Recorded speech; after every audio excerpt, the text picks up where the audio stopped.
Today I'm talking to activist Joseph Cohen, who runs the Israel Advocacy Movement, and political analyst Mouin Rabbani. We're at a point in the war where so many people have died. It seems like the options going forward is either to have a ceasefire, to stop killing as many innocent people, or just to continue as it is. Joseph, what do you think?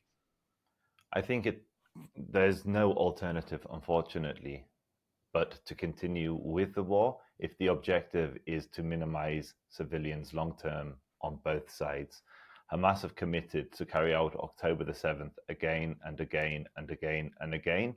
So each time they carried out an October the 7th, we would see death on the scale that we're experiencing today. The ultimate thing that we all want is an end to the killing, the end of civilians, be they Palestinian or Israelis, getting caught up in this conflict. And the simplest solution to this is for Hamas to release the hostages unconditionally and to surrender, to leave, to go to Doha, to leave the Gaza Strip, so that the Gazan society can be rebuilt and the people of the region can begin to forge peaceful relations. Mouin?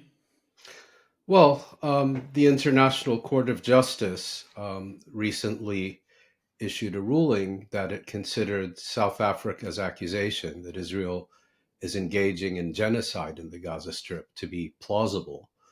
And on that basis, it seems to me self evident that one needs to call an immediate halt to the killing fields that the Gaza Strip has become to put an end to Israel's genocidal assault on the Gaza Strip.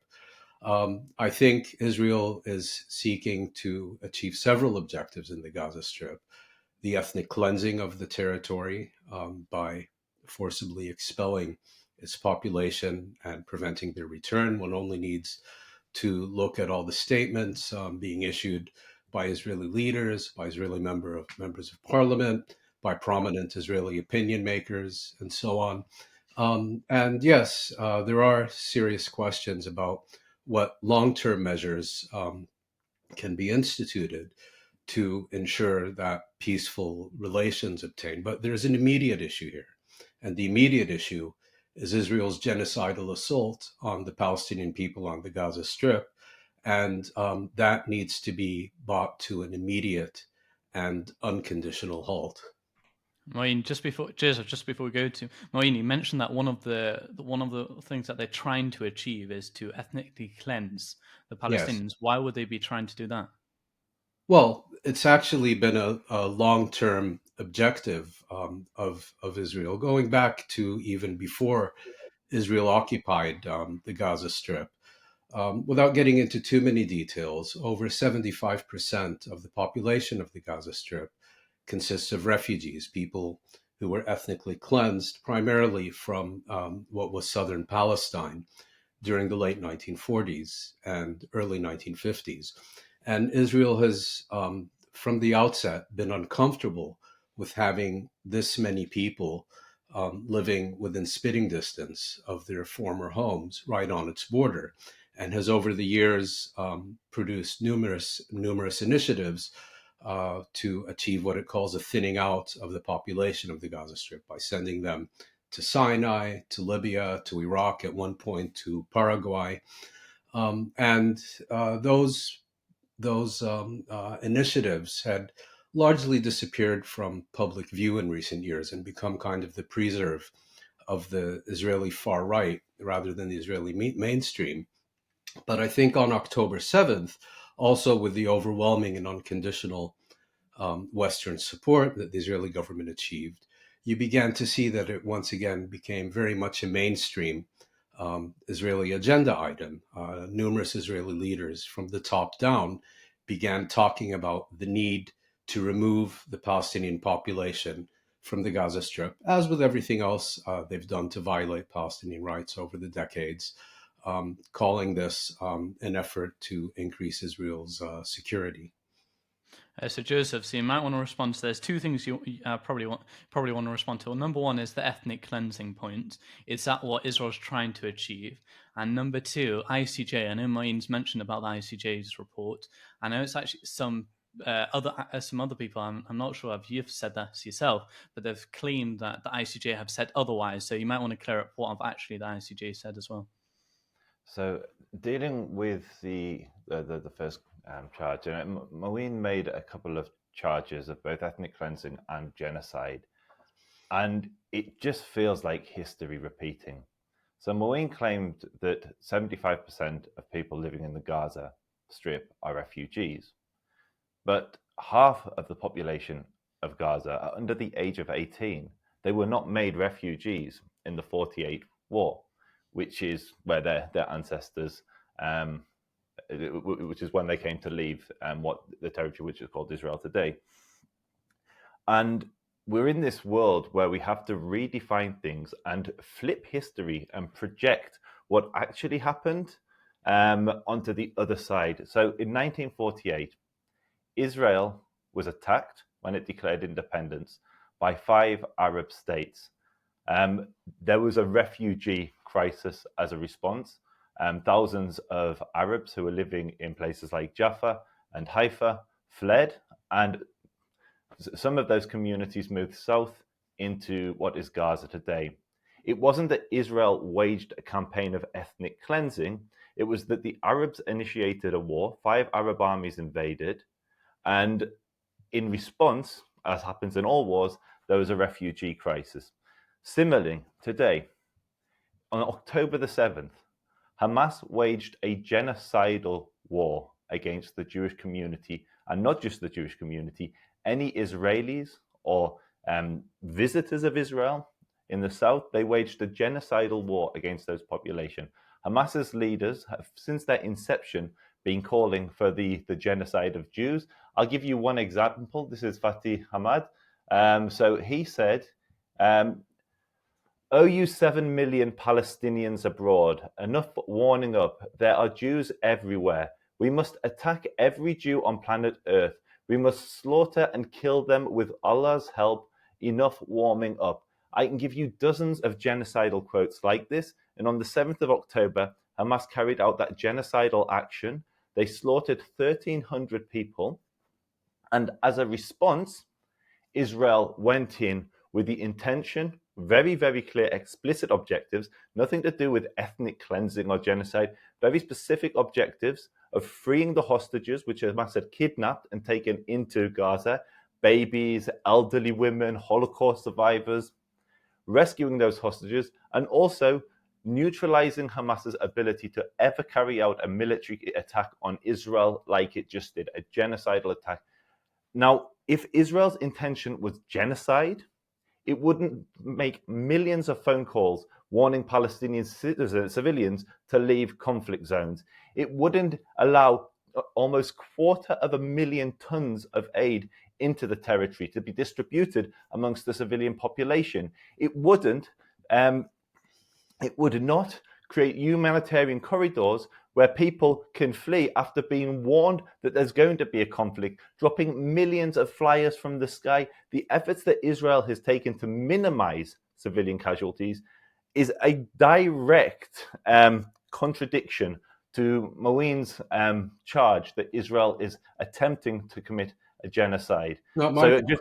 Yeah, I think, Joseph, I think it's best to leave the ICJ for the side and let Mouin respond to that. About the safety measures, Well, if Israel is going out of its way to prevent civilian casualties, and you have, for example, children being killed at an unprecedented rate, more than 15,000 dead so far, then either the Israeli military is criminally incompetent when it comes to using precision weapons, or there's something else going on. Now, as there's a lot to unpack here, so I'll just take one point. As far as the ethnic cleansing is concerned, were all the Israeli leaders who were calling for the population to be pushed out joking, lying?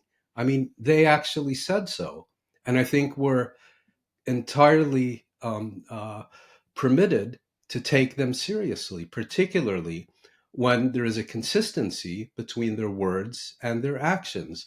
As far as these safe corridors and so on, I mean, come on, people are being shot to death by snipers when using those safe corridors. And it does amount to forcible displacement. When you say the entire population of the Gaza Strip must either evacuate that entire territory or every man, woman, and child will be considered a legitimate military target. That sounds very much like ethnic cleansing to me. So Yeah, can I sure. just like so it's maybe a little easier just to, instead of going on a big dialogue, just ask some direct questions in relation to that.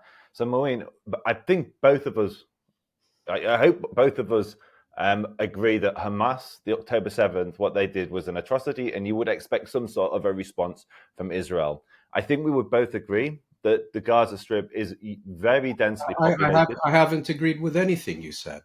Let's go back to 1948 and no, Just because you spoke for several minutes about this, okay. and I think it's important to put the historical record straight.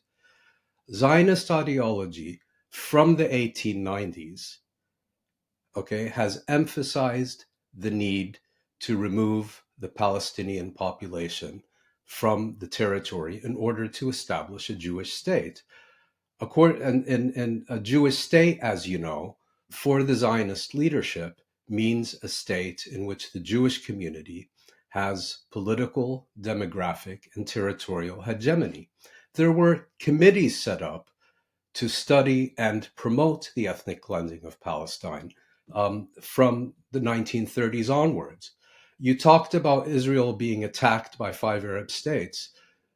Before Israel proclaimed independence on the 14th of May, 1948, and before a single Arab soldier set foot in Palestine, the Zionist militias had already cleansed 300,000, almost half of the total number of Palestinians that were expelled during that war. And just as importantly, ethnic cleansing consists of two components: forcible displacement and prevention of return. And Israel fulfills both those criteria because it not only forced people to flee or expelled them at gunpoint, it subsequently prevented any of their return. Now, as far as the population of the Gaza Strip, yes, they are refugees because, according to international conventions, including those maintained not only by UNRWA, but by the UNHCR, the United Nations High Commissioner for Refugees, the descendants of refugees, in the absence of a durable solution to their status, are also refugees. And so, you can belittle and dismiss and say these people are not refugees, we never expelled them, and so on. But I'm sorry, facts are facts, law is law, regulations are regulations, and you can't get around those realities. Mouin, you mentioned a few points. I just want to ask you before we go to Joseph. So you mentioned Israel, when they're using precision military thing, they still happen to kill a lot of civilians, which constitutes what you're calling what you say constitutes a genocide. Do you think because it's in It's such not I. It's not I who am yeah saying this constitutes a genocide. South Africa went to the International Court of Justice, yeah invoking the 1948 convention, the 1948 Genocide Convention, and pursuant to that convention, accused Israel of perpetrating a genocide against the Palestinian people in the Gaza Strip. The International Court of Justice had two options. It could either dismiss the case or it could decide that South Africa had plausibly accused Israel of genocide and proceeded to a full hearing. It did the latter because the judges, in an overwhelming majority, came to the conclusion that the evidence submitted by South Africa to the International Court of Justice was sufficiently overwhelming, sufficiently convincing, and that the rebuttal presented by Israel was sufficiently weak that it decided South Africa's accusations of genocide against Israel are plausible and are deserving of a full hearing. The court has not decided that Israel is guilty of genocide.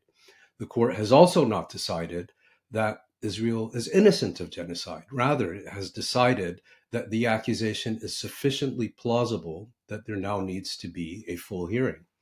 Okay, so let's ask that question to so Joseph. So Mouin made several points there, but let's focus right now specifically on the ICJ. He said because what the ICJ have said, let's do the full case. That means they think it's plausible that there is a case for genocide. Do you agree with that?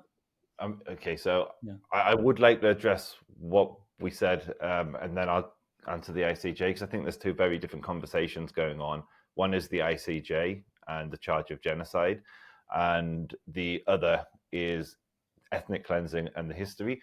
And so, Mouin, I would just like to contrast quotes from early Zionist and Palestinian leaders. So Chaim Weizmann said that Palestine, he's talking about British Mandatory Palestine, must be built up without violating the legitimate interests of the Arabs. Come on. Why don't you tell me about Theodor Herzl, who already Okay, I can quote you Theodor Herzl as well. It was long before. Penniless population across the border. Mouin, I can bring you quotes from Theodor Herzl, but I respectfully allowed you to speak. Please, go ahead. Yeah. So, again, another quote from Weizmann: there must not be one law for the Jew and another for the Arabs. In saying this, I do not assume that there are tendencies towards inequality or discrimination. It is merely a timely warning which is particularly necessary because we shall have a very large Arab minority. I'm going to continue with one more quote and then make a comparison. In the Jewish state, Jews will not have any right that is denied to the Arabs, Greeks, or Armenians. If they are residents and citizens of the state, every citizen, Jewish, Arab, or any other, will be eligible to be elected to be president, prime minister, a justice of the High Court, or any other government office. That's Ben Gurion. Now, today you have 2 million Arabs living in Israel. Arabs. You have judges who send Jewish prime ministers Arabs and Jewish presidents to jail. So literally confirming. Mouin, please, I respectfully listen to everything. Are they Arabs or Palestinians? Or they are in a world that's too some will define themselves as Arabs, some will define themselves as Palestinians. It depends on the community and the individual. So I've got a close friend of mine, Yusuf Haddad. He would never consider himself to be a Palestinian. He would consider himself to be an Israeli Arab. I have other friends from other areas of Israel that would consider themselves to be Palestinian, and their Palestinian identity is more important to them than their Israeli identity. But that's a tangent, and I've addressed your question. So just very quickly, what I wanted to contrast was, so you have Ben Gurion, before the state has even been established in 1947, saying that you will have Arab judges in the state and they'll have the same rights as Jews. We've now seen today Arab judges sending Jewish prime ministers and presidents to jail. Now for the comparison, this is Hajamin al-Husseini, the leader of the Palestinians. And so I could go to many of his quotes, but I just want to pull up one in particular. Okay, I'll just go to the one I always go to because I can't find it. But I declare a holy war, a jihad, my Muslim brothers. Murder the Jews, murder them all. On another address on Berlin radio, he said, kill the Jews wherever you find them. This pleases Allah. Now, in the wake of those genocidal genocide calls for genocide, what we saw was the Arabs launching waves of violence, the Nabi Musa riots, etc., the Hebron massacre, and on the back. Then you can respond because I patiently listened to everything that you said. So what you had calls for genocide. On the back of that, every single Jew that found themselves in territory that the Arabs came to control was ethnically cleansed, which is why today there is not one Palestinian Jew in the West Bank or in Gaza, because they were ethnically cleansed, actually ethnically cleansed, not fantasy ethnically cleansed like you're claiming. In contrast, you had 20% of the population of Israel in 1948 was Arab, and today more than 20% of the population is Arab. We've seen a growth of the Arab community in Israel, and thank God we have, because Israel is a liberal democracy which affords equality to all its people. In contrast, Hamas, the Palestinian Authority, Islamic Jihad, all of these organizations want to drive the Jews from their territory. It's enshrined in their law. Enshrined in Palestinian law is the denial of Jewish citizenship. And I will put a direct question to you. In your solution, what happens to the 500,000 Jews that are living in the West Bank? What happens to the millions of Jews that are living in Israel? Do you believe they have a right to live there in equality? Or do you want to continue the desire of Hamas and of the Palestinian Authority to cleanse certain areas of their Jewish communities? Well, I would follow international law on this point, which is that the establishment of settlements in occupied territories, civilian settlements in occupied territories, is illegal and is a war crime, and that those settlers are there illegally. Essentially, they're squatters, and that they have no right to live on what is illegally confiscated land that belongs to others. And in line with Security Council resolutions and international law, those settlements must be removed. Now, as far as Israeli citizens more generally is concerned, yes, we can have a discussion about the history and about how the Zionist colonization of Palestine was essentially an illegal colonial enterprise and all the rest of it, which is something I firmly believe in. But the fact of the matter is that those people are there today. Their expulsion, I don't think, is either a legitimate or realistic solution, and a mechanism for peaceful coexistence will have to be found. But to say that these illegal settlements, one either needs to accept their permanent presence, or otherwise one is being anti-Semitic and genocidal and an ethnic cleanser, is the height of absurdity. It is a matter of international law that they are illegal and that they must be removed up until the very last one. Now, if you don't like that, your problem is not with me. Your problem is with international law. Your problem is with the numerous resolutions by numerous international bodies that have enshrined this principle. Joseph, just before we go, very quick response. Okay. Can I just make one quick, and then I'll.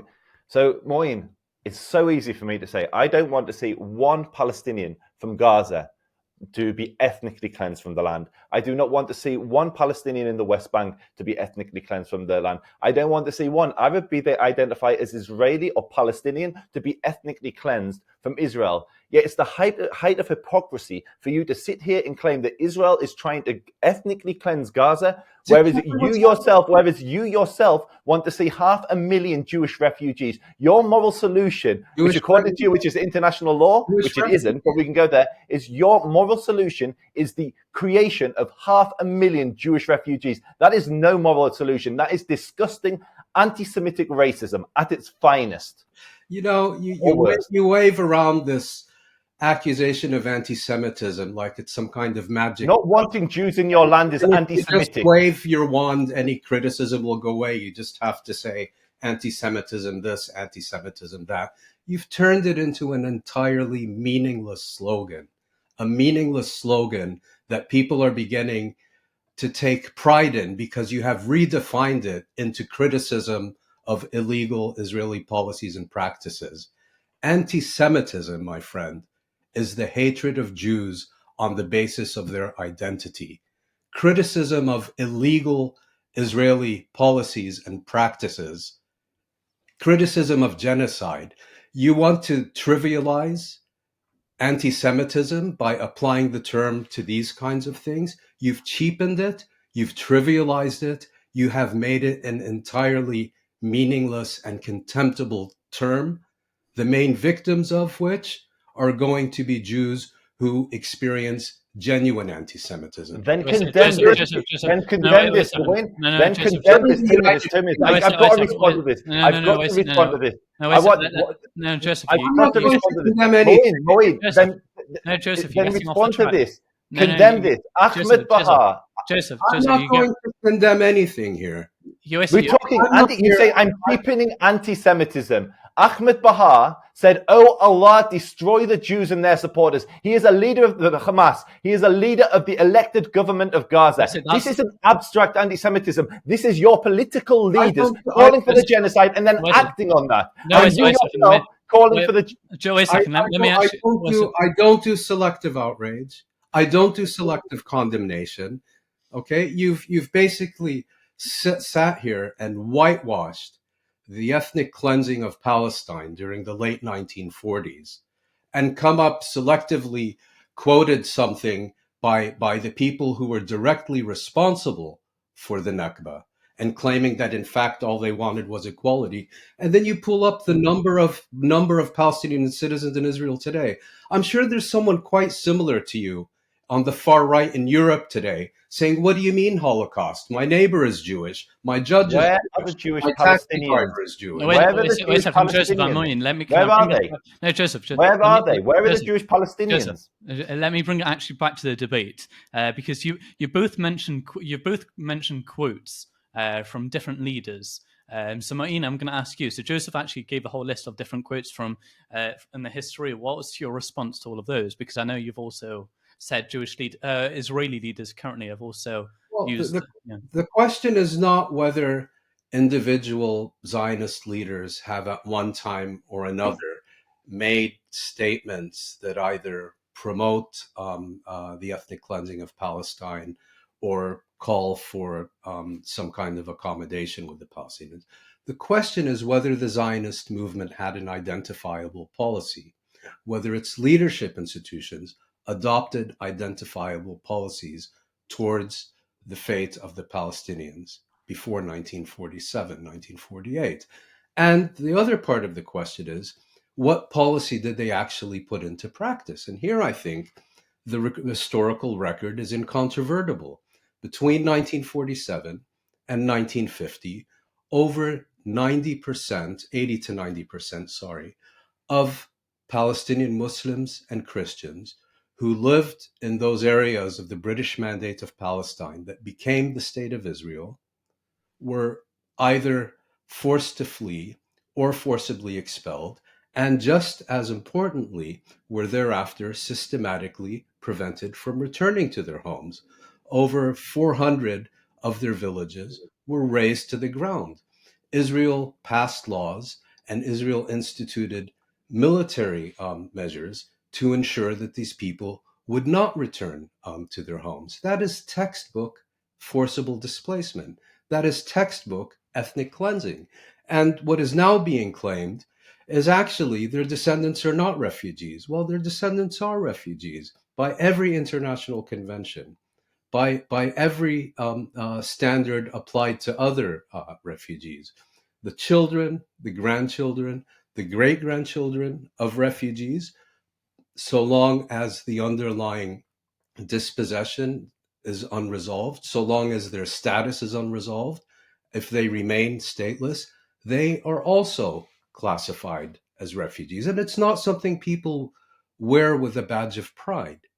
It's something people deeply resent that 75 years on, generations later, they still remain refugees because Israel has not only ethnically cleansed their home territories, but also remains in direct occupation of the territories where they now live. And just was it today or yesterday?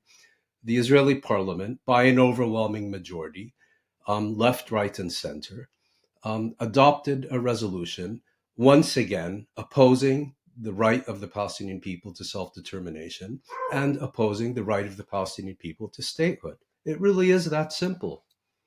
So just to respond directly to what you're saying. So Abu Mazen, not me. Abu Mazen said Abu Mazen, Mahmoud Abbas, the audience, who's the leader of the Palestinian Authority. The Arab armies entered Palestine to protect the Palestinians from the Zionist tyranny. But instead, they abandoned them, forced them to emigrate. Not Israel forcing them to emigrate, the Arab leaders forcing them to emigrate, to leave their homeland and threw them into prisons similar to the ghettos in which the Jews used to live. In Lebanon, there's literally a wall around the Palestinian neighborhood. It looks no different to the barrier in the West Bank. Yet nobody talks about this. You obviously haven't been to Lebanon. Mouin, I listened. I did not interrupt. Please allow me to speak like I give you the same courtesy. I respond to what you say, not while you're saying it. And so you have the current leader of the Palestinian people, however unpopular he may be, saying that it was the Arab leaders of the Arab world that forced the Arabs to emigrate. They encouraged the women and the children to flee, rightfully or wrongfully.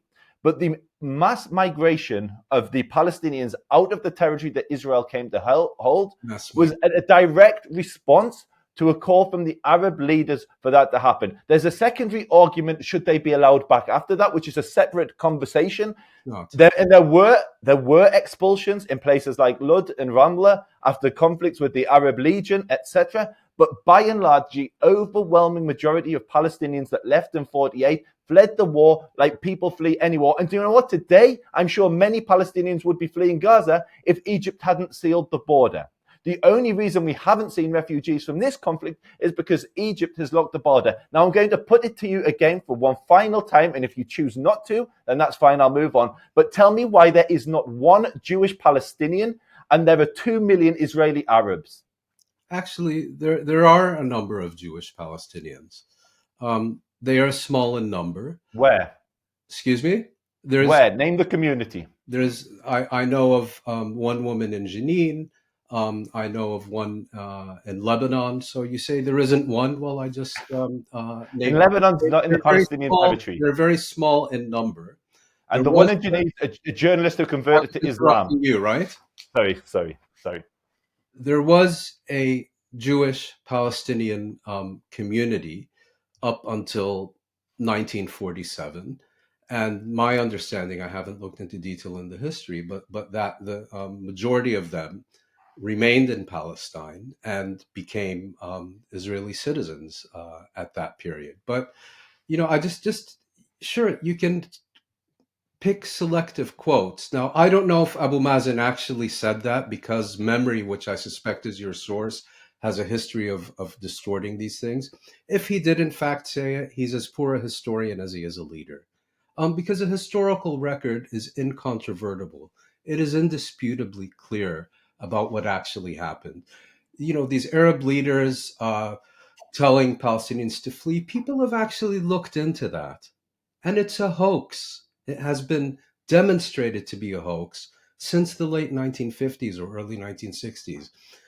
The Irish historian Erskine Childers looked into it. Many others have looked into it. The idea that there were radio broadcasts urging the Palestinian communities to leave to make way for the victorious Arab armies. First of all, logically, it doesn't make sense. If you're invading a territory, why would you want the roads clogged up with refugees? And second of all, it actually never happened. The evidence shows that that the Palestinians were in fact being urged to stay put. The reason they didn't stay put is because they were forced out by a campaign of terror waged by the Zionist militias and then the Israeli military. And just as importantly, because they are two sides of the same coin, they're not separate issues, ethnic cleansing is not forcible displacement alone, because as you mentioned, every war produces refugees. And in most cases, at the end of such conflicts, the refugees go back to their homes. But in some cases, and Palestine is one of them, they were forcibly prevented from returning to their homes, and their homes were razed to the ground systematically by bulldozers and with dynamite. And it really is that simple. And again, the history is incontrovertibly clear. Palestinian historians have written about it. Israeli historians have written about it. Arab historians have written about it. European historians have written about it. Historians everywhere have studied and documented what happened. Joseph, before you answer, I just want to put, so the basis of Mouin's arguments, really, if I can say so correctly, Mouin, is saying that it's not me that's arguing it. I'm just quoting international organizations or the ICJ and other organizations. So I'm going to ask you to actually respond directly to that, to the basis of his arguments, which is the ICJ and other international organizations of what they've said about Israel's actions. Or let's say Amnesty International. The ICJ has said nothing, as Mouin rightly said. What they've said is we will investigate. They did not call, which is what South Africa was looking for an immediate cessation of the fighting. They said that fighting will continue, can continue, but Israel must do everything it can to ensure that a genocide does not take place. And that's exactly what Israel has been doing since the beginning of the conflict and continues to do to this day. But it's all good and well to say that's what history says and that's what historians say. I can say the exact same thing without bringing any source. So instead of doing that, I'm going to go to the primary source. So I'll not just get you doing like Mahmoud Abbas. I'll give you let's go to Khalid al-Azam, who was the Syrian prime minister at the time of the 48 war. Since 1948, we have been demanding the return of the refugees to their homes, but we ourselves are the ones that encourage them to leave. Only a few months separated our call for them to leave and our appeal for the United Nations to resolve on their return. That's not me. That's not Benny Morris. That's not a modern Palestinian, Israeli, European historian. That's the primary source. That's the then Prime Minister of of Syria. That's the current Prime Minister or leader of the Palestinian Authority. I'm going to the primary sources. I could just as easily say all the historians agree with me that the Palestinians, the Arabs, ethnically cleansed the Jews from the land. I'm not going to bring any proof. I'm just going to say it. No, I'm not doing that. What I'm doing is bringing the actual proof. I'm providing you with direct quotes from primary sources that are attesting to the genocidal nature of the Arabs at that point, whether it's Azam Pasha, the head of the Arab League, saying that we will pave the roads from Damascus to Jerusalem with the skulls of Jews. Hajimin al-Husseini saying, kill the Jews wherever you find them. This pleases Allah. Whether it's Mahmoud Abbas saying that the Arab leaders forced the Palestinians to emigrate. Whether it's any of these quotes I'm bringing you primary sources, and then not just my opinion, contrasting that to what the actual reality on the ground is today, which is 2 million Arabs in Israel with full equality and not one Palestinian Jew, except the one who was a journalist who went to Jenin and converted to Islam. Yes,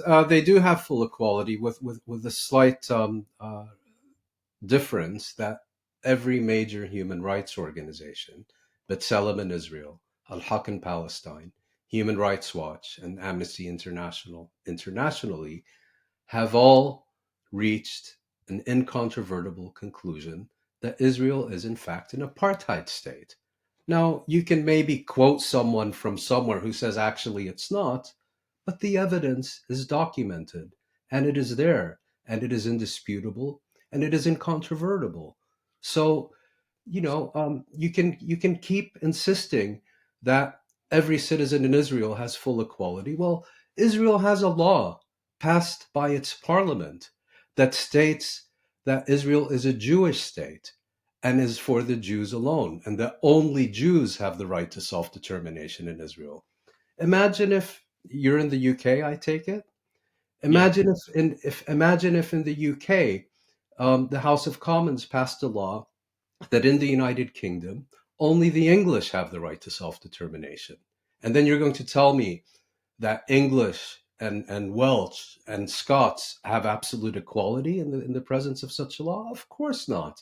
So, let's get real. There are facts, there are realities, there are documented histories. Of course, there are always statements by this character or that character. But the fact of the matter is that multiple historians have investigated this Zionist claim, the Israeli claim, that the reason that 80 to 90% of the Palestinians are no longer in their original homes is because they were urged to flee by the Arab leaders, and they have found this to be a hoax. There are no radio broadcasts. And as I said, I can't speak to the veracity of your quotes. I'm only just hearing them now. Assuming that your quote from Abu Mazen is accurate, I would only say he's as poor a historian as he is a leader. And that's so Joseph, and if I may, just sure. one point. The International Court of Justice, indeed, as you say, did not call for a ceasefire. I don't consider that particularly important because it would have been simply ignored by Israel, which would have continued with this genocidal onslaught. The key decision that the ICJ had to make in response to South Africa's application was whether this was essentially a frivolous lawsuit, in which case it would have been dismissed, case closed, or whether South Africa had submitted a sufficiently plausible case that a full hearing now needs to be held.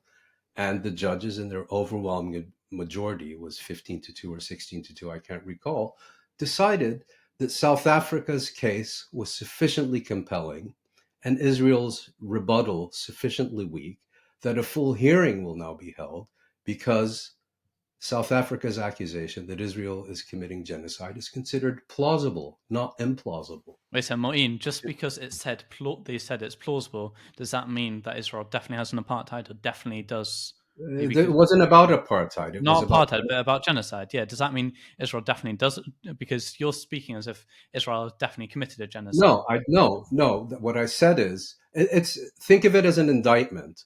Yeah. The court ruled that the accusation is sufficiently plausible that a full hearing on the merits of the case will now be held. In other words, the court neither said that Israel has committed genocide, and by the same token, it most definitely has not said that Israel is not committing genocide. What it said is we've received an accusation.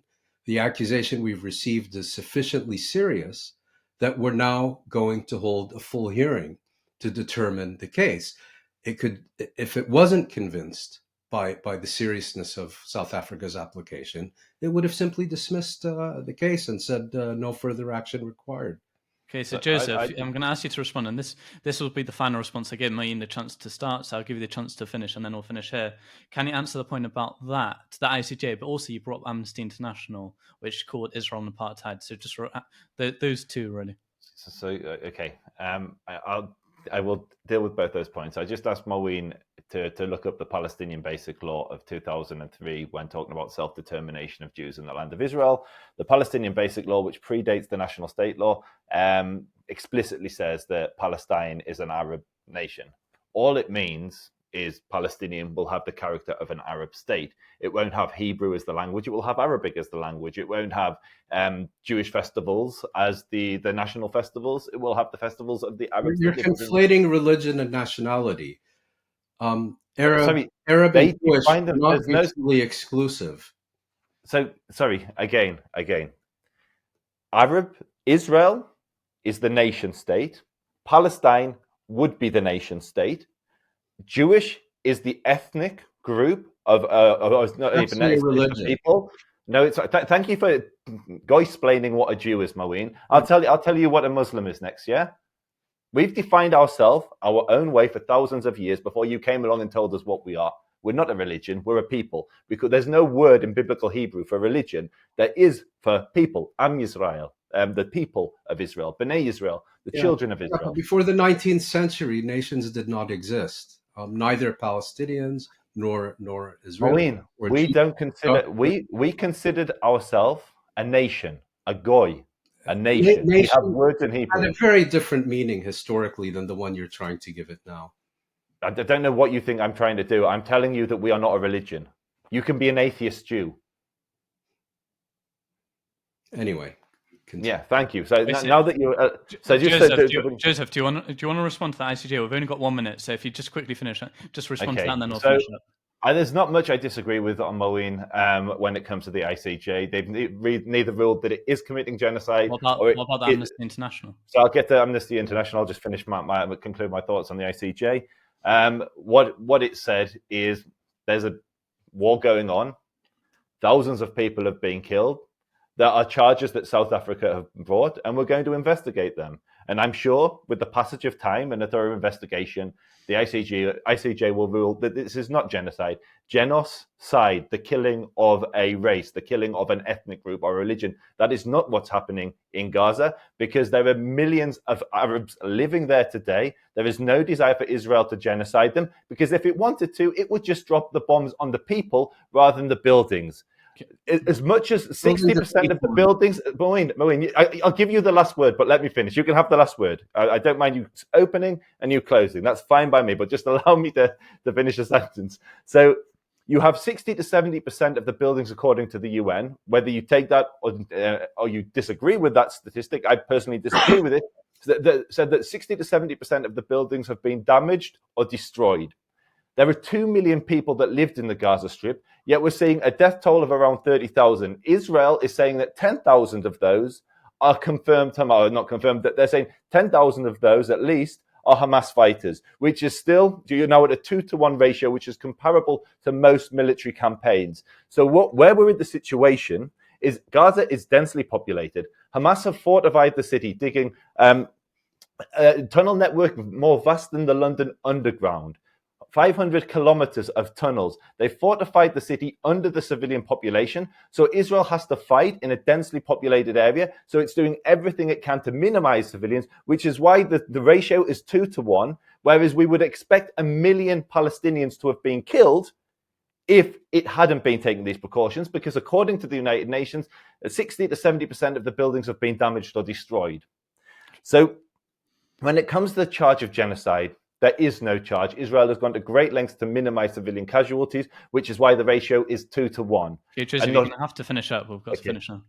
Okay, I'll very briefly say, when it comes to Amnesty International, just look at how little they reported on the Assad war and the Syrian civil war. When 500,000 people were killed, they were issuing more critical reports against Israel than the savagery of ISIS and Assad combined. So Amnesty International goes where its donors goes. It's a deeply flawed organization. Now over to you, Mouin, for the closing words. Just a quick, can you be a Christian Jew? Yes. I see. Okay. So you can be a Muslim Jew, you're ethnically Jewish, and then you take a different faith. Well, you can say my faith is both. I'm the Jewish faith and also the Christian faith. You would say my faith is Christianity. My ethnicity. My nationality is Jewish. I belong to the Jewish people, and Jews would believe that person religiously has an obligation to return to the faith. Right, but they're still Jewish. You can be a Christian Jew, Muslim Jew, Protestant Jew, atheist Jew. Yeah, right. A Jew is anyone born of a Jewish mother. I think that puts you in an exceptionally small minority of Jews. No, that's Jewish law. That's Israeli state law. Again, I think it's important to make a distinction between Israel. No, it's a halakha that was defined thousands of years ago. Yeah, well, anyway, Israel didn't exist then, and I think it's important to make a distinction between Israel and Judaism, because, of course, one of the tenets of Zionism and of Israel is that these two are one and the same, and that any criticism of one is an attack on the other. Which is, of course, absurd. Look, you made a lot of claims about what Israel is and is not doing in the Gaza Strip. Time is short. I won't go into them in detail, except to say, for my purposes, the statements of Israeli leaders, Israeli political leaders, military leaders, members of parliament, opinion makers, and so on, about what they are seeking to achieve in the Gaza Strip and how they intend to achieve it is sufficient for me. And here I would defer to the opinion offered by the German judge at the International Court of Justice, where he felt he needed to explain why he voted with the majority to determine that South Africa had presented a plausible case. And what he said is that he felt that under different circumstances, he would have voted against proceeding with this case. But Israel's statements of intent regarding the Palestinians in the Gaza Strip essentially tied his hands and left him with no choice but to consider this a plausible case of genocide. Okay, brilliant. Thank you both, Mouin and Joseph, for joining. Thank you. Thank you. Thank you.